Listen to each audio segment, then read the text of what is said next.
My name is Robin Swan. I'm an enrolled member and citizen of the Cherokee Nation, and I am happy to be here this morning with all of you, and I brought one of my friends who's also my lawyer with me. But I wanted to just take a minute on this stage and speak to anyone who was willing to listen to me for a minute. I come because of my lineage. I am going to stand up. My lineage is really very interesting. My mother was a Persian born. I don't know why it's not moving.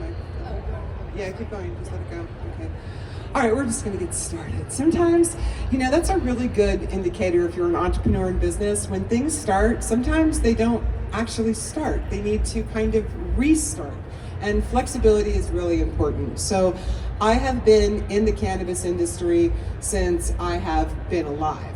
And these two lovely people here, my father, who is Eastern Band Cherokee, and my mother, who was born in Iran, both of their parental lineages knew about cannabis. And both of my grandmothers, my maternal and my paternal grandmother, used that plant as medicine from the time I was a little girl. So when I was growing up with these two radical people who met in the Pentagon, and that's just such an American story that these guys met in the Pentagon, and this is what they produced. They had a whole bunch of girls, and my mother literally let me go to school like that because it wasn't like Halloween. It was just like the first or second day of kindergarten, and I was like, they taught me so much peace, freedom, and politics from such a young age because they both experienced what it was like to be different than the average American. And they taught me a love of animals as well.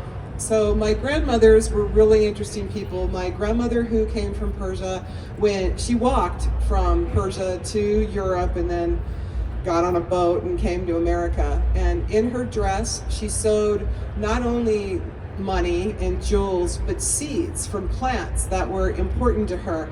And one of those plants was what we would call the Kush plant. Here she is. And she recognized me when I was a very young little girl and decided that I would be, she used to tell me, well, you're a teacher. You have to know how to do these things. And she wouldn't let me, these are some of my maternal ancestors. She wouldn't let me go outside and play with my friends. She made me stand by the stove and learn how to do all the different things that she had brought with her. And she spoke 9 languages all at one time. Like if anyone here has immigrant parents, then you understand that nobody speaks one language. They think in a language, they speak in a language, and if they speak multiple languages, they speak many languages at one time. So my learning with her wasn't just like 3 ounces of rosemary, 5 ounces of mugwort, and then mixed together. It was more like this, that, do it. And if I didn't know it and I couldn't get it, then she would be like, why don't you understand? And so she just made me continue to work with her. And these ladies are part of the reason why I'm standing here today. And part of the reason why the cannabis industry is so important to me is because I grew up in it, and I grew up in it as a medicine plant, not a recreational plant. I had a much different relationship with it. This is my father and his family. We've been growers, cannabis growers and farmers in the Cherokee Reservation up on the Quail, which is part of the Blue Ridge, for always and since always. And the way that my dad escaped poverty was through the military, but he brought with him that understanding of the plant. And when I would go home, this is my Uncle Tom and his partner Carlos, and one of my dad's relations, who started growing in the Sierra Nevadas in 1964, way before it was legal. And they were both Stanford grads, and they just started a guerrilla grow, and they cultivated until 2017. So what I learned through all of that, with all of these people bringing me up around this plant, is that this plant has so many purposes. It is a giver to us. It is a life giver to us. If we honor it and we respect it, it will give us food, shelter, clothing, medicine, and a future. And the reason why it's been locked down in prohibition, this is my family, we're still a family business.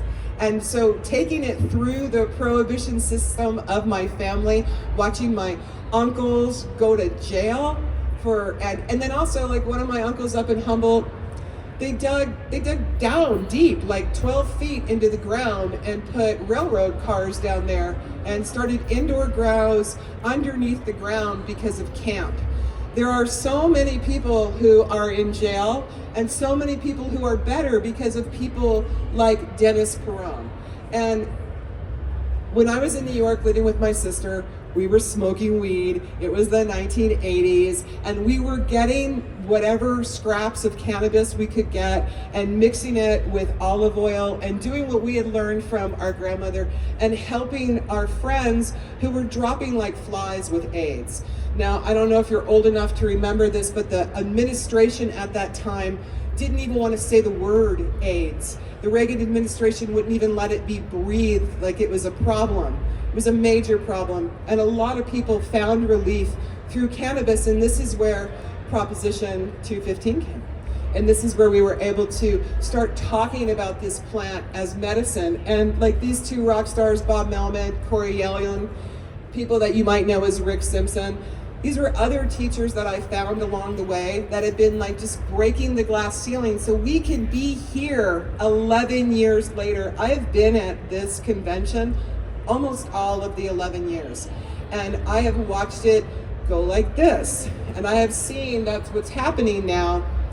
When we went into recreational cannabis, I brought my good friend and lawyer, Ed Wicker, with me. So I want you, if you have any questions afterwards, to make sure that you visit with Ed, because he has helped me bob and weave through the gray area of the cannabis industry, because anyone who was working in California in the industry when it was 215 and then it became Prop 64 understood that medicine became second class to taxes, and all of a sudden regulations were put on this plant yet again, because here's the deal about this plant: it is a life giver, so it is always going to be a shit starter, all right? Because anything that gives life is not going to just show up. And if you've ever had a baby or watched your woman have one, then you understand that point of actual birth, when it breaks open and the head crowns and new life comes. So we in Prop 64 in California are still in some massive growing pains. We still do not have a standard of excellence. We do not have a differentiation between medical cannabis and recreational cannabis, other than if you have a medical card, you don't pay taxes and you get more weed, all right? Which is cool, I'm happy about that. However, what really helps people, because cannabis has been with us for always and since always, and in my culture, this is the sacred medicine of plants. This is the wheel of plants. In the center sits the teacher plants. And the teacher plants are cannabis, mescalito, peyote, and mushrooms. And as you can see, all of those plants are surfacing within our communities again. Because wouldn't it be awesome if we could just mainline psilocybin into the drinking water? Don't we all just agree that everybody would just elevate, like just enough to not be so cranky that they're living? Because in America, we use more substance than the entire world combined. I mean, like, let that just sit with you for a minute. And you can only get so saturated. But yet, because we're so disconnected from what the plant actually does for us, and we have this consumer mentality, we think more. But these plants, they just grow like they're weeds. You know, my grandmother, my father's mother, she used to make this salad that she called grease salad, and I'd go out with her to harvest this plant that she called ditchweed, and she had this big sickle, and I was so like, we're gonna go get some plants, my granny, right? And she'd whack down these plants that were 6-7 feet tall, and then we'd bring them home and she'd chop them up, and we'd take the stems and the leaves, and she'd take the seeds and she'd roast them, and then she'd mix those greens and the buds from the flowers, and she'd mix them with other wild greens, and then she'd take that oil that she had compressed from the stems, and she'd mix it with bacon fat, and then give it to her grandkids. And didn't you know, they all went to sleep within like 10 minutes. They were like snoring, right? And it took me a while. Then my grandmother was mugged when I was 13 years old. She was coming home, going back to her reservation. She got mugged for her casino money. It was like 20 bucks. She was beat within an inch of her life. And it was in that moment I really understood that there was really no social justice for women, period. And then the where you tilted on the color wheel, or whatever kind of cards you were or weren't carrying, all of a sudden you became less valuable. So I watched my aunties take that medicine that she was putting us to bed with, and this is when I learned how to extract. I was like 13, 14 years old. And they just chopped up those leaves and they pressed them with moonshine, let them sit for a while, and then they, pressed them with the cider press. They pulled that out, and they gave her that in tiny little bits in her mouth. And then they also used another one that they would just rub all over her body with different types of herbs. And my grandmother never got her speech back.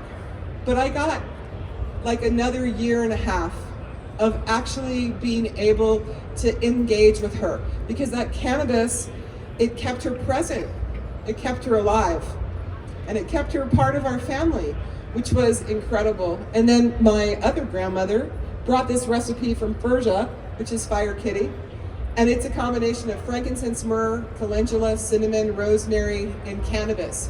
But in her recipe book where I found it, it was, written in everything from Farsi to Armenian to English to I was like, what exactly am I reading? And so I had to ask one of my other aunties, what is this word? And she goes, oh, that's bang.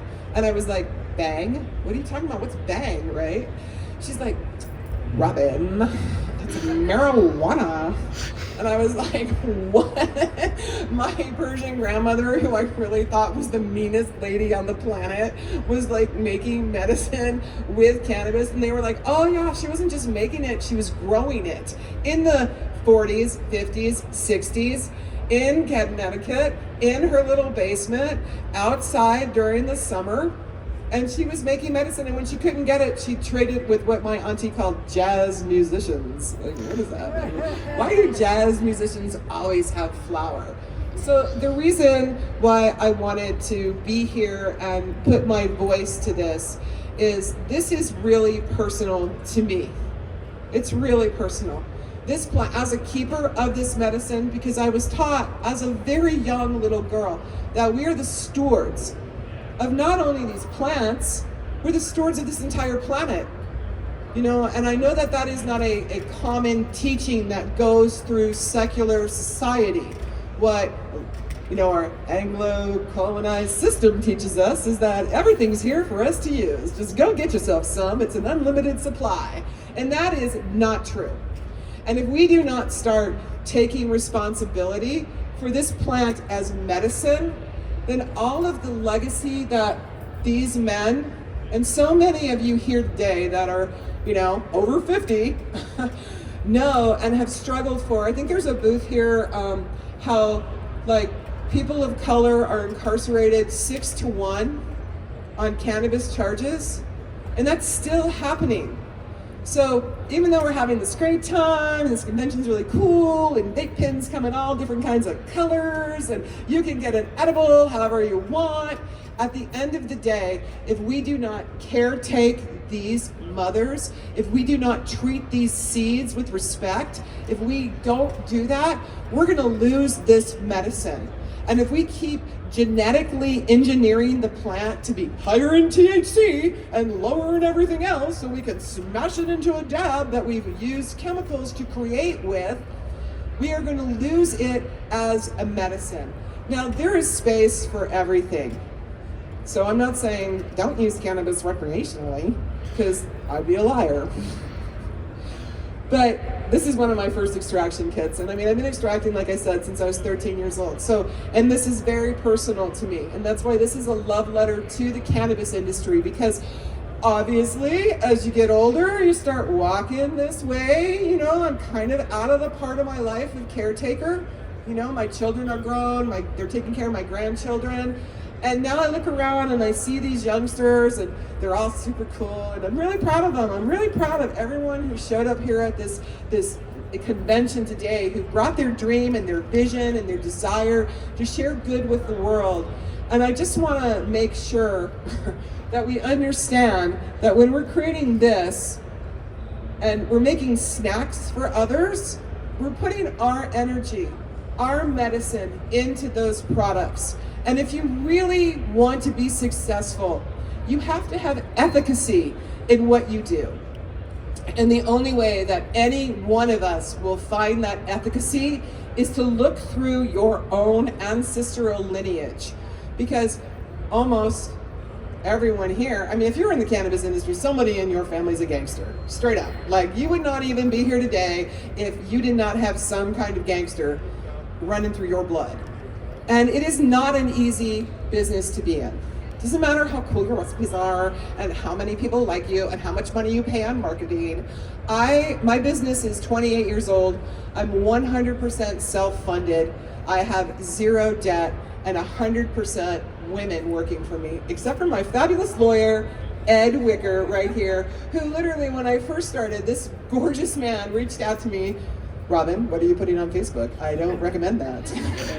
He never told me what I could or couldn't do, but he gave me the parameter, and he, like a good parent, he was really, really great for me. He helped me. So when we talk about community, it's not just like, oh, the people who I can get my weed from. It's the people who are going to keep you safe. It's the people who are going to tell you, don't do that. Why are you doing that? Why are you out your integrity so much? And the other thing that I've learned so much about this plant, and I could go on for hours on the stories of people's lives changing and cancer resension and kids on the spectrum who can go to school. I mean, I could spend all day doing that. Is that the more efficacy you have and the more honest you are about who you are and where you come from, because you don't need to be someone else. You don't need to be like going out there trying to be Rastafarian or whatever you think you need to be, you know. Be who you are. Your magic is in who your grandmothers and grandfathers were. It's in the struggles they had, because each one of us was, oh, you know, today was so hard. Like, it was just hard today. Yeah, but was it as hard as your grandma's day 200 years ago? Was it as hard when there was zero social justice? So like I said, this is a feminine plant. Cannabis, all plants are feminine. They're receptive. They give life. If you do not treat your life giver with life, your life giver will not give you life. It'll give you chaos and disease. So I appreciate each and every one of you. And I really am so proud of our industry and how big this convention is this year, because last year I thought, oh no, we're done. And I got really scared the day after the election. I thought, oh no, now we're really done. We're never gonna be federally legal. But you know, here's how we change that, because I'm a tribal member and we have circumvented politics many times. Like my reservation in North Carolina, we just said, oh yeah, okay, you guys, y'all figure it out over there. But in our borders, our grounds, we're gonna have a dispensary, we're gonna grow cannabis, and we're gonna take care of it how we take care of it in our tribe and our nation. And you know what I hear? It's awesome. It's so awesome. People reach out to me, oh yeah, it's on your res, and wow, we got some really good bud. And I get all proud, like, yeah, you know, and I'm seeing that in California too. And I know as an indigenous person, if we joined, like if all of the tribes, all 573 of them, lockstep, joined hands and said, we're gonna dominate this industry, we'd take it over in a couple years.